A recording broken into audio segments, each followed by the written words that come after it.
Bonjour, bienvenue sur jean-pierre-villade.com. Je vous propose un nouveau tutoriel sur EBP Compta V18 sur la saisie des à nouveaux.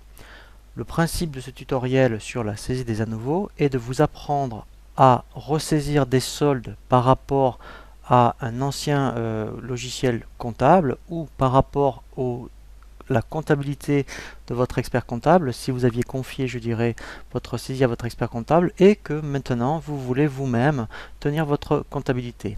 Pour cela, effectivement, il faut que vous repartiez de solde de départ, c'est ce qu'on appelle des à nouveaux. Par contre, lorsqu'on crée une société, effectivement, la saisie des à nouveaux ne vous concerne pas, ils ne se généreront que l'année prochaine quand vous lancerez la clôture. Donc la première chose à faire, effectivement, c'est de saisir tous les soldes, je dirais, que vous aviez au 31/12 et je vous conseille vivement de saisir surtout le solde pour les clients et les fournisseurs en détail. Pourquoi ? Parce que lorsque vous voudrez lettrer, je dirais, des écritures qui étaient à cheval entre décembre et janvier, si vous y saisissez le solde de décembre, vous aurez beaucoup de mal ensuite à effectivement à faire du lettrage par rapport au règlement de janvier, alors que si vous avez le détail de décembre, eh bien vous pourrez retrouver très facilement votre écriture. Ensuite, effectivement, l'intérêt, c'est que nous allons voir, lorsque nous allons saisir les à nouveaux, comment ces à nouveaux vont devenir des soldes N-1 pour que, après, effectivement, lorsque vous allez faire des éditions de grands livres ou de balances, eh bien, vous aurez un comparatif de l'année N par rapport à N-1. Première chose, dans le menu quotidien, nous allons voir dans la saisie standard, dans le journal des à nouveaux. Donc il faut bien être dans ce journal-là pour pouvoir faire l'opération ensuite de génération des soldes N-1. Alors, premièrement, il faut être dans ce journal et il faut absolument être au mois de janvier. Donc là, on prend un exemple.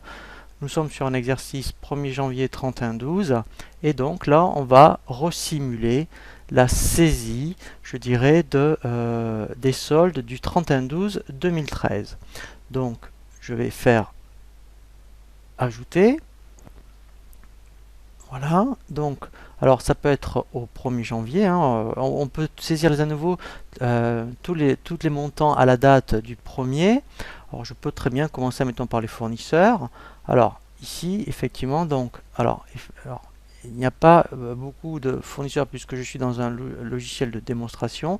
Alors je vais mettre 400 fournisseurs et à chaque fois, alors je vais dire, mettons que là, ce que je vais saisir, c'était effectivement une facture d'EDF donc qui datait de décembre et qu'on règle, mettons, en janvier. Hein. Pareil, mettons, pour une facture de téléphone.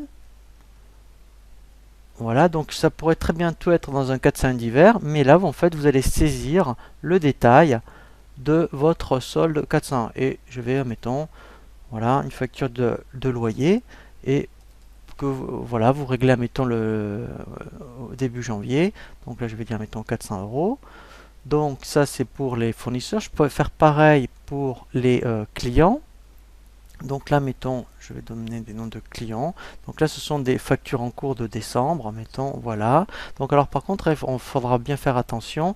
Effectivement, lorsqu'on va saisir tous les à nouveau, votre solde, en fait, doit être équilibré hein, au niveau du débit et du crédit. Donc voilà, mettons, vous devez 2000 €.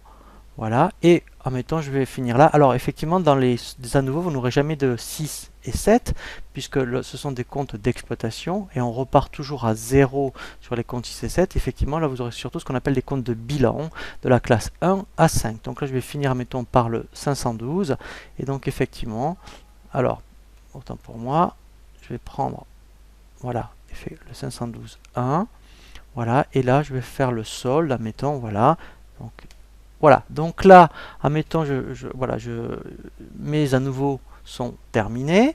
Et maintenant, ce qu'il faut que je fasse comprendre, c'est que ces soldes vont devenir des soldes N-1 lorsque, effectivement, je vais faire des éditions. Donc, pour ça, en fait, dans le menu clôture, vous avez une option génération des soldes exercice N-1. Donc quand je vais cliquer, je dirais sur cette option ici, voilà, vous avez un petit message qui vous explique en fait que ces soldes-là vont devenir des soldes N-1 et que pour que ça fonctionne, il faut qu'ils soient bien dans le journal des à nouveau au mois de janvier. Dès que je vais faire OK, voilà. Donc là, ça veut dire que la génération des à nouveau s'est bien déroulée. Et effectivement, donc là, on verra après dans des tutoriels pour la saisie. Et bien, lorsque je lancerai des éditions, mettons de balance ou de grands livres, ben, j'aurai mon comparatif, je dirais N-1 par rapport à ce que je viens de saisir. Voilà pour le tutoriel sur la saisie des à nouveau. Je vous dis à très bientôt sur jeanpierrevillette.com pour un nouveau tuto.